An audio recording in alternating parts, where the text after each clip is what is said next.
Tes usap massal di Kecamatan Biringkanaya digelar di kantor kecamatan setempat. Warga terlihat lebih antusias di tes massal tahap kedua di kecamatan ini. Sebagian warga mulai sadar dan memberanikan diri untuk melakukan tes usap.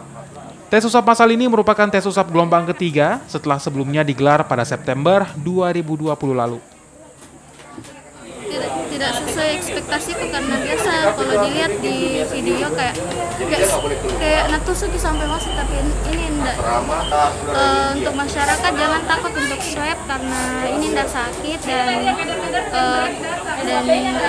kalau bisa beranikan diri.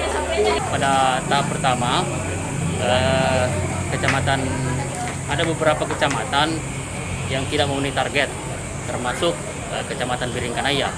Jadi dari pemerintah kota melakukan untuk swab massal lanjutan kedua di Kecamatan Biringkanaya ini. Semua kalangan masyarakat, ya. Jadi sudah diumumkan kemarin melalui teman-teman di kelurahan. Puskesmas juga menyampaikan kepada masyarakat yang melakukan pelayanan kesehatan di puskesmas untuk melakukan